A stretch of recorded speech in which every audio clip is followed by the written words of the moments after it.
Malia's pet dog weighs 8 and 4/5 kilograms. Malia also has two pet cats, one that is fully grown and one that is still a kitten.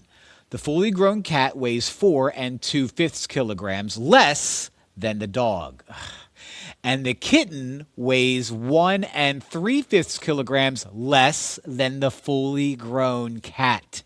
How much does the kitten weigh? All right, this is going to be a very busy problem. We are going from a dog to a fully grown cat to a kitten. So the dog is 8 and 4/5 pounds. Okay. Now, the fully grown cat weighs 4 and 2/5 less than the dog. So what we're going to do is subtract 4 and 2/5. Now, this is going to give us the fully grown cat. Okay? That's what this is going to give us. Now, there's a little trick. When subtracting mixed numbers, if they have the same denominator, and if you notice that the numerator in the first number is bigger than the numerator in the second number, you could just say, all right, well, let me subtract the whole numbers out in front. 8 whole pounds minus 4 whole pounds is 4 whole pounds. Then you think 4/5 minus 2/5. When subtracting fractions of the same denominator, subtract the numerators. 4 minus 2 is 2, and keep the denominator the same. So the fully grown cat weighs 4 and 2/5 kilograms. If I knew how to spell kilograms, that would be much better. Now, that's the fully grown cat.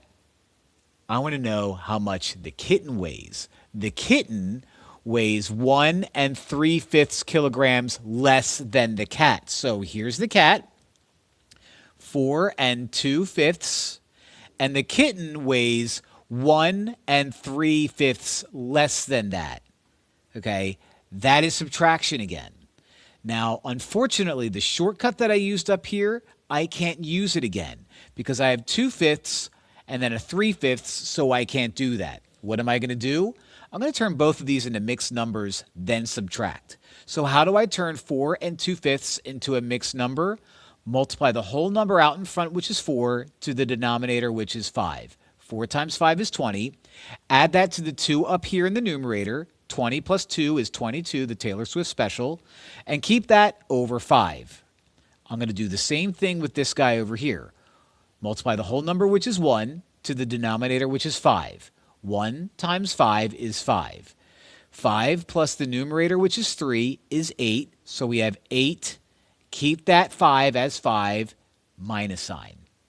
Now, since the denominators are the same, we can subtract the numerators. 22 minus 8 is 14. So whenever you subtract fractions of the same denominator, keep the denominator the same. Now, that is a improper fraction. I want to turn it into a mixed number. How do I do that? Find out how many times 5 goes into 14. Well, 5 goes into 14 2 whole times. 2 times 5 is 10. Subtract, and 14 minus 10 is 4. So with no more numbers to drop down, 4 becomes my remainder. How do I turn that into a mixed number? Well, the quotient of 2 is going to be the whole number that lives out in front.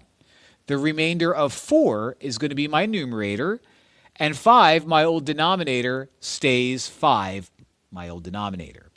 Now, this is a word problem. So how much does the kitten weigh? We used kilograms, so I'm going to answer using kilograms, so that's how much the kitten weighs. She's a tiny little baby. Tricky, tricky stuff.